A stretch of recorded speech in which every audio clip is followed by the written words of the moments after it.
Hi everyone. If you were born in the 60s or 70s, you know who Dick Dastardly is. The cartoon villain who put more effort into cheating than actually racing. He rigged up every wild trap, pressed every button, bent every rule, and still wound up eating everyone else's dust. Somehow, he just couldn't win. But that's exactly what made him so much fun to watch.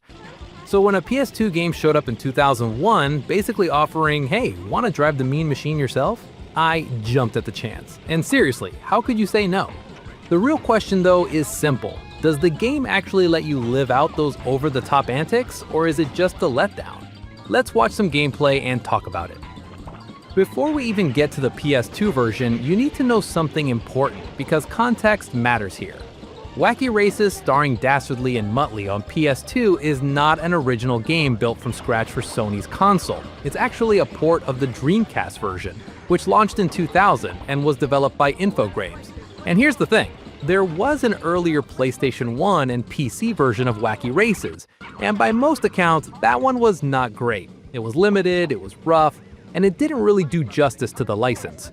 But the Dreamcast version was the real deal, better in almost every way. And when that got ported to PS2 in June 2001, in Europe only, that's when most people outside of Dreamcast owners actually got to experience this game properly. So right away, if you were in Europe and you picked this up back in 2001, you were getting the superior version. If you were anywhere else, you either imported it, emulated it, or you just missed out. And that honestly explains why this game is so underrated.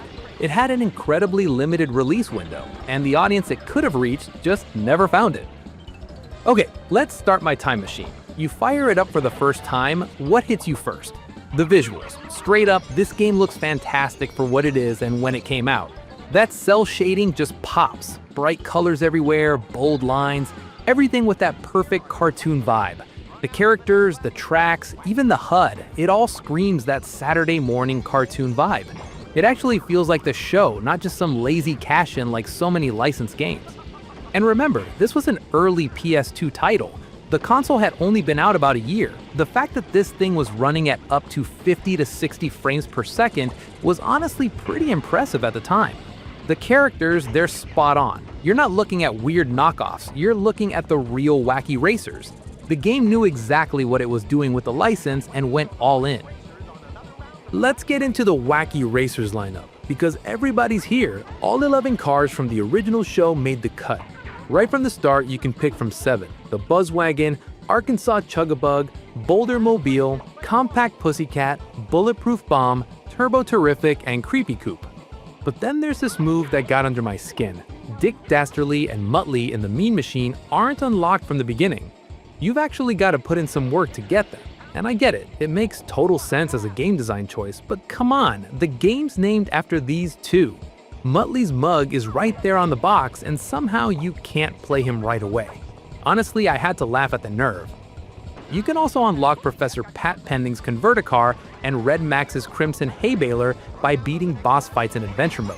So a little more work for the diehards. What's nice is that each car is more than just a paint job.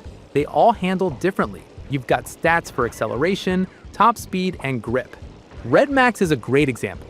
Barely any grip, so driving him feels like a wild joke and a thrill ride at the same time. Each racer even gets a special power-up straight from the cartoon. You can tell the developers actually cared about the source material, which is more than you can say for a lot of licensed games from back then. The acting is surprisingly solid. They brought back Janet Waldo and John Stevenson as Penelope Pitstop and Luke from the Anthill Mob. Plus, big names like Jim Cummings, Billy West, and Greg Berger pitched in. They didn't just phone this in. It's one of those rare games that really delivers on nostalgia. So what's it actually like to play? Well, at its core, this is a kart racer. If you've ever spent time with Mario Kart, you'll feel right at home.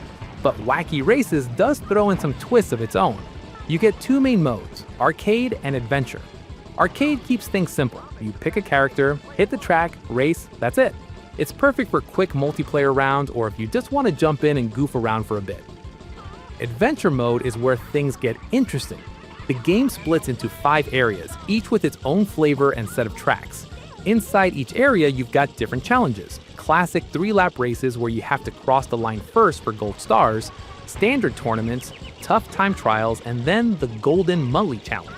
That one's almost a scavenger hunt. You hunt down hidden golden Muttley trophies while racing.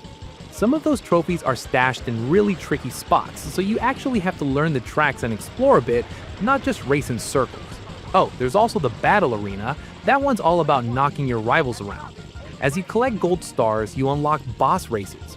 Beat the bosses and you get 3 special cars, including the infamous Mean Machine. The controls feel good, they're tight and responsive, no complaints there. The tracks hop between all sorts of settings: city streets, deserts, icy slopes, forests. Some turns are a little wonky, but in general the variety keeps things lively. As with everything in life, not everything is perfect. The AI has that classic rubber banding. Race ahead and they'll snap right back to your bumper. It can be annoying, especially in tougher challenges like the Golden Muttley runs, where things go from lighthearted to downright punishing fast.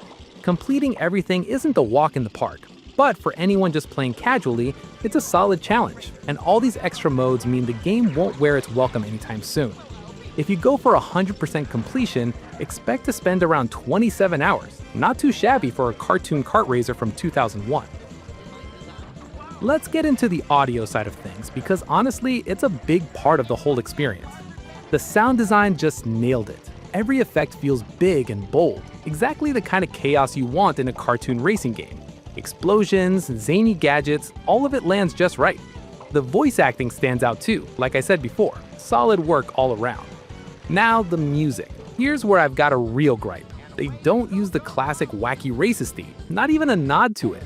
That wild, instantly recognizable tune, nowhere to be found. Maybe there were licensing problems, maybe it was a creative call, who knows? What you do get is original music. High energy, plenty of bounce, definitely fits the vibe of the game. But if you wanted that blast of nostalgia, tearing around the track with that theme playing while Dick Dastardly schemes, yeah, you're gonna miss it. Now, the single greatest feature of this game, and the reason I think any fan of the original cartoon needs to at least experience it once, you can win as Dick Dastardly for a change. Let that land for a second. Dick Dastardly, the man, the myth, the chronic loser, can actually cross the finish line in this game. And when you do it, the game acknowledges it. The narrator reacts with shock and disgust, and Dastardly himself is visibly surprised that he actually won. It's a small thing, but it's also kind of perfect. It's the game understanding exactly what makes this license special and doing something genuinely funny and clever with it. That one detail tells you the developers cared about what they were making. So, Wacky Races, starring Dastardly and Muttley on the PS2, is honestly a good kart racer that kind of got lost in the shuffle. It only released in Europe, got poor distribution even there, and was just a port of a Dreamcast game that, let's be real, hardly anyone played. It never had a real shot to getting a legendary status in the gaming history. But the game itself actually holds up good, even now in 2026. The visuals have a lot of charm, and you can tell the team cared about matching the cartoon. The roster's all here, the voice acting hits the right notes, and there's plenty to do. Controls feel right, and it moves at a nice pace. Is it a kart racer clone? Not at all. Does it stumble sometimes with sudden difficulty spikes, an in-your-face announcer, and somehow no classic music? Yeah, it's got some rough spots. Still, if you look at what it is, a licensed kart racer made with love for a cartoon from 1968, it really punches above its weight.